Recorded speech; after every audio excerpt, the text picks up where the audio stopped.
ဘောဓိယပိစယောဟောတုဣဒံနောပုညမေကလံပုညဘာကံသုလပံတုပမောတံတုသဒေဝကာ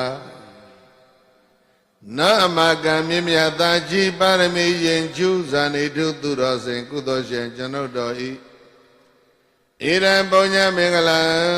ဗုဒ္ဓသာသနာအတွန်းရှိစွာလျင်တိတ္တစင်ယံရည်စိတ်တန်၍ပြည်နိဗ္ဗာန်မျှော်မှန်းလျက်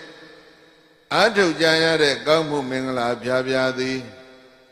ဘောရိယသစ္စာလင်းအင်ခံသစဉ်ကိုပြိုင်ရှင်စွာခုထုဖို့ရတံဘောရိညာဤမေရှယဥပ္ပနိဒယမိရ၍မုတ်ချရာကြောင့်ကောင်းမြတ်သောအထောက်ပံ့တစ်ခုသည်ဟောတုမုတ်ချစင်စေဖြစ်ပါစေတည်းဣရံပုညဘာကံသဝရိန္တာခေပေါင်းမှာနှစ်တထောင်ချိန်ကြာမှတကြိမ်သာဒါဆန်းတဲ့နတ်ပန်းပွင့်အာသာဝရီလော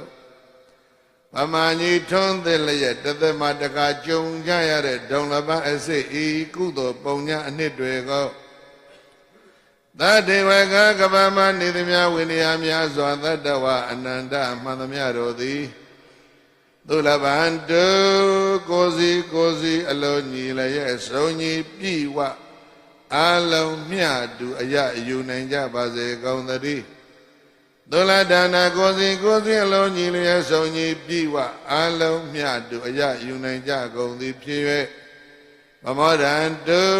ရွှေလန်းကြီးမြင့်ဝါကွမ်းမောစီတွေ့သလိုပီတိငွေစိတ်မှတုံလျက်အိဋ္ဌာယတွေ့ထူးလို့မို့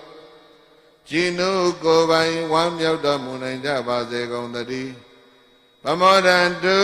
လူပြည်တွင်မကနတ်ပြည်မှာဆက်သွယ်လျက်အထက်နဲ့ပြမချင်းလို့မို့ဖြာတဲ့ကဘာတုံအောင်တရားဟောင်းလျံမောက်ပြီးတော့ဝမ်းမြောက်ဝမ်းသာပဋ္ဌနာအောင်စုအခါကပြုလျက်သာဓုသံအောင်နမိတ်ဖြင့်အောင်ဘိသိက်သွန်ကြပါစေကောင်းသတည်း